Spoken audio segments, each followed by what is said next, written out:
Bonjour! Avant de commencer cette vidéo, j'aimerais tout simplement vous remercier pour tous les commentaires et tous les gentils messages que vous m'avez laissés au sujet de ma dernière vidéo qui concerne la Scrap Room Tour. Ça me fait super plaisir. Merci beaucoup.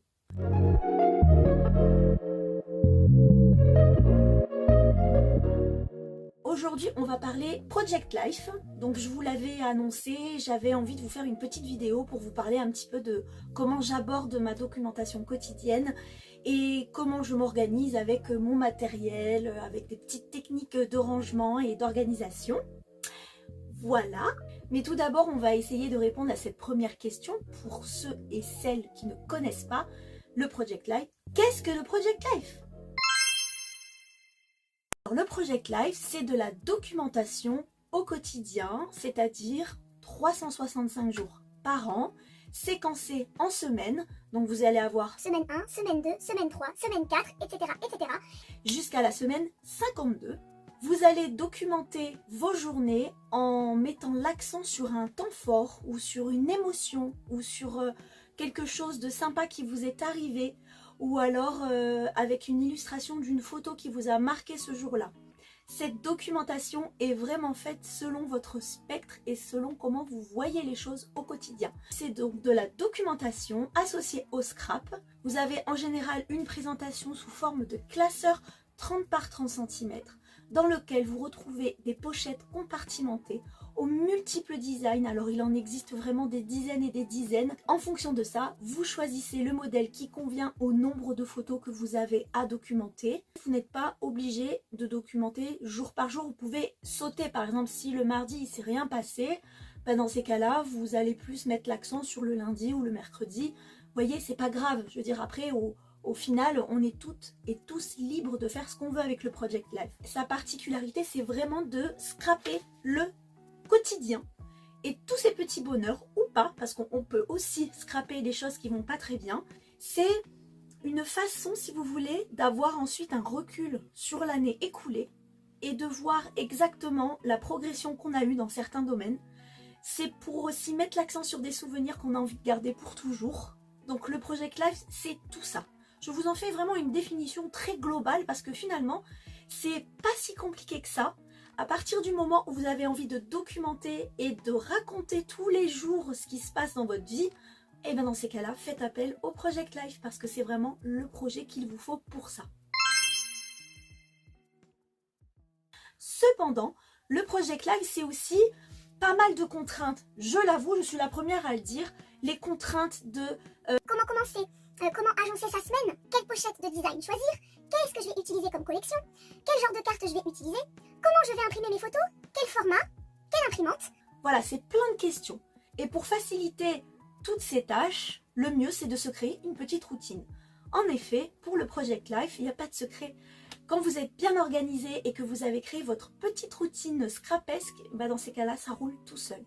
Mais j'avoue que avant d'en arriver là, il faut poser des bases. Il faut se poser, si vous voulez, quelques petits rituels. Comme ça, vous avez une documentation beaucoup plus fluide, surtout quand elle doit intervenir toute l'année. Alors, à quel moment on scrape son Project Life? Vous pouvez le scraper, par exemple, par semaine. Vous vous posez un petit moment le dimanche, vous regardez la petite rétrospective de votre semaine, vous sélectionnez les photos qui vous plaisent le plus, vous les imprimez et ensuite vous les mettez en scène. Il ne faut pas se mettre la pression. Le Project Life, c'est vrai que c'est un système de documentation qui est contraignant, comme je vous le disais au début, parce qu'il faut avoir sa petite routine, il faut s'instaurer des rituels, il faut bien connaître son matériel, comme ça on ne perd pas de temps à chaque fois à chercher ce qu'il faut. Il y a ces contraintes-là, mais elles sont surmontables. Mais après, il ne faut pas non plus se mettre la pression sur la longueur du projet, parce que ça dure une année. Donc, pour éviter que ça soit trop un poids et de se dire « Ah mince, j'ai pris du retard, il faut que je rattrape, dans ces cas-là, donnez-vous des moments scrap spécial Project Life beaucoup plus éparpillés dans l'année. Si scraper semaine par semaine est une contrainte parce que du coup vous vous dites oui mais si je bloque le dimanche, mais le dimanche du coup je pourrais pas aller faire ça, je pourrais pas aller là, ou alors vous avez un événement imprévu et donc du coup vous accumulez du retard et ça c'est quelque chose qui est parfois pas gérable émotionnellement de se dire oh je m'accable en fait parce que j'ai encore beaucoup de choses à rattraper. Donc moi ce que je vous conseille c'est de faire au mois par exemple. Une fois que le mois est écoulé, vous vous donnez par exemple, je sais pas moi, 15 jours pour faire votre Project Life. Dans un premier temps, vous allez repérer les photos, ensuite vous allez repérer le matériel qui vous intéresse. Et dès que vous êtes prête, vous faites vos pages. Si un mois c'est encore trop court, dans ces cas-là, faites un trimestre. Vous voyez ce que je veux dire? Vous préparez le terrain et quand vous êtes prête, vous vous lancez. Vous pouvez utiliser la double page du classeur ou alors vous n'utilisez qu'une seule page. Ça dépend de la richesse de votre semaine. S'il s'est passé beaucoup de choses et que vous avez le besoin de mettre chaque élément, dans ces cas-là, faites une double page. Mais si vous avez un quotidien qui est quand même assez régulier, dans ces cas-là, vous prenez une seule page. Moi, c'est ce que je fais, je prends qu'une seule page. Peut-être parfois quand c'est les vacances et qu'on va quelque part et que du coup on fait plein de choses, je vais tout étaler sur une double page, mais de manière générale, pour éviter d'avoir des classeurs énormes, j'utilise une seule face de ma pochette compartimentée. En ce qui me concerne, le Project Life, je l'ai commencé en 2012. Alors à l'époque, quand j'ai découvert ça, le Project Life c'était surtout un projet qui venait d'outre-Atlantique, des États-Unis. Petit à petit sur les réseaux sociaux, au tout début d'Instagram, je voyais comment les gens racontaient leur quotidien et j'ai fait le parallèle immédiatement avec ce que j'avais l'habitude de faire depuis que j'étais adolescente, c'est-à-dire raconter, coller des photos, mettre des dates et absolument être, si vous voulez, dans la documentation pour conserver le souvenir. Finalement, c'était un mode de scrap qui me convenait totalement, donc c'est pour ça que je l'ai commencé immédiatement. Seulement, ce qui était proposé aux États-Unis n'était pas forcément disponible ici en France. À moins de faire des commandes qui venaient de là-bas, et c'était pas dans mes moyens de faire ça à l'époque. De commander avec, il y avait aussi les frais de douane. Vous voyez, c'était quand même un sacrée organisation pour faire venir les produits. Petit à petit, les boutiques ont commencé à en vendre. Mais au tout début, c'était pas évident. Je me souviens que je regardais beaucoup les sites comme Studio Calico où on proposait vraiment des kits complets pour pouvoir faire du Project Life. Alors moi, ce que j'ai fait, c'est que je suis partie tout de suite sur du fait maison parce que finalement, le bricolage et le système D, ça fait aussi partie de mon ADN créatif. Donc finalement, je suis partie sur du do it yourself. Alors comment j'ai fait? J'ai pris des pochettes en plastique de classeurs d'écoliers, vous voyez les pochettes A4.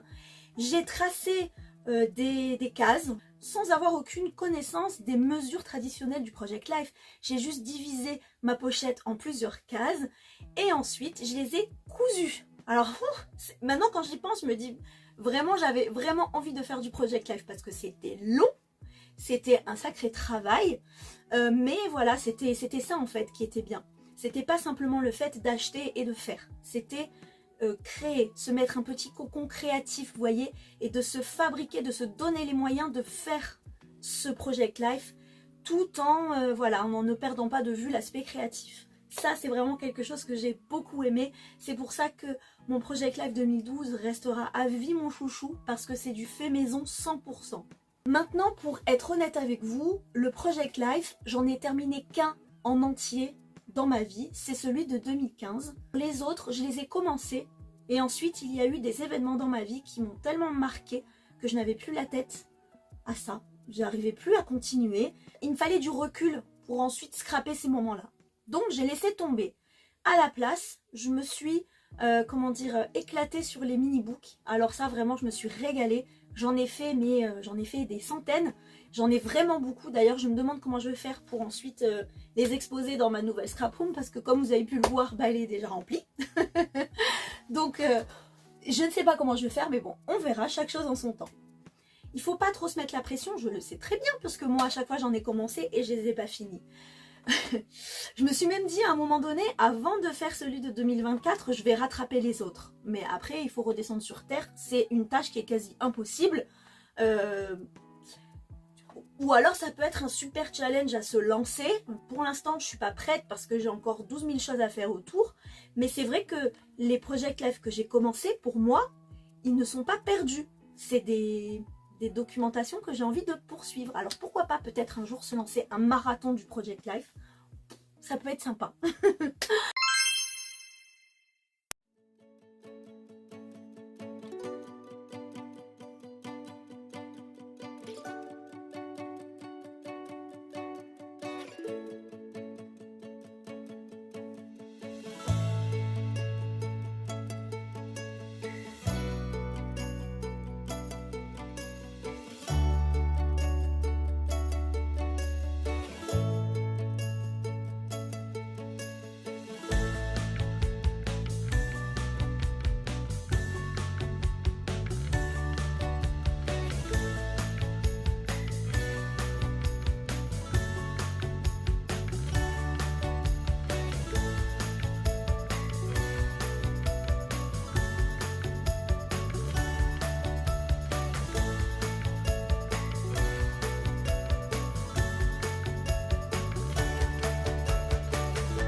Alors dans ce rangement, on retrouve surtout tout ce qui est enamel dots, petits stickers, vous voyez il y a tous les styles, voilà des cœurs, des emojis, beaucoup de petits embellissements en liège, des die cuts et par ici on a des planches de stickers que j'ai tenté d'organiser en fonction de leur style. On a du calque, voilà ça c'est tout ce qui est calque. Là, c'est des autocollants transparents. Ensuite, il y a de la feutrine, de l'époxy, du pailleté, du puffy, encore du pailleté. Et ensuite, c'est tout ce qui est chipboard, tout ce qui est cartonné. Comme par exemple, ce genre de petits mots qu'on cale facilement partout quand on fait une carte de Project Life. Ici, dans ce compartiment, il y avait des die cuts, mais ils étaient tous mélangés et c'était quand même pénible de trouver à chaque fois le bon pour faire ma carte de Project Life. Donc je les ai enlevés, je les ai triés et on va les ranger ensemble. Donc là on a les petites étiquettes mots, des die cuts, des étiquettes rondes, des petits autocollants avec des formes diverses, des die cuts transparents, et ici des étiquettes sur lesquelles on peut écrire quelque chose. Des mots et des jours de la semaine. Des étiquettes basiques sur lesquelles on peut écrire des dates ou des petites légendes. Des die cut chiffres. Tous ces die cuts en fait faisaient partie du petit rangement que je vous ai montré juste avant. Ça me plaisait pas parce que je mettais du temps à trouver à chaque fois l'élément qu'il fallait. Parfois, une étiquette sur laquelle on peut écrire du journaling est très pratique lorsqu'on est sur une carte de 10 par 15. Là, vous avez à peu près mon matériel basique. Petit à petit, je vais le renflouer, mais pour l'instant, je préfère d'abord épuiser tout ça. Et pour ranger tous ces die cuts, je pars sur une boîte à compartiments qui vient de chez Ikea. C'est une très très vieille boîte, je l'ai depuis très très longtemps, mais pour une fois, elle aura une fonction bien pratique. Les mots ici. Là, on va mettre les ronds. Les die cuts, tout simple, on va les mettre là. Là, on a les étiquettes sur lesquelles on peut écrire grand format. et je vais les mettre avec les petits formats. Donc je sais qu'en piochant ici, j'ai des étiquettes pour écrire mes dates et mes légendes. On a des étiquettes, comme je vous disais, sur lesquelles on ne peut pas écrire. Donc elles vont venir juste à côté. À côté d'étiquettes mots. Au milieu, je vais rajouter les chiffres. Les étiquettes qui restent, je vais utiliser ce petit sachet pour mettre les transparents. Et ensuite, les petites formes diverses.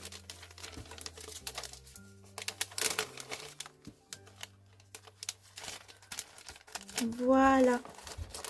Et je vais venir les placer ici.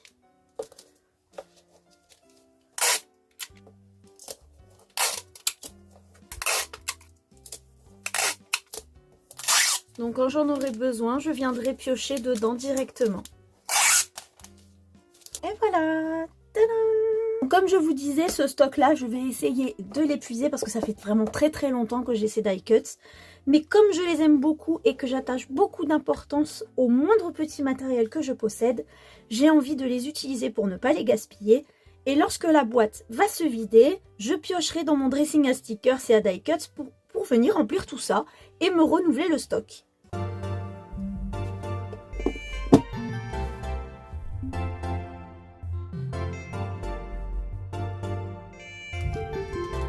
Et voilà, cette vidéo est terminée. Maintenant, avec toute cette organisation et tout ce matos bien en place, il n'y a plus qu'à. Voici ma page de garde pour l'année 2024.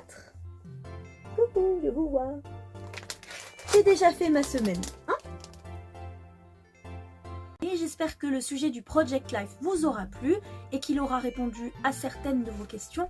Si toutefois vous avez encore des interrogations, n'hésitez pas à me les poser en commentaire et ce sera toujours un plaisir de vous répondre. Je vous tiendrai au courant de l'avancée du projet.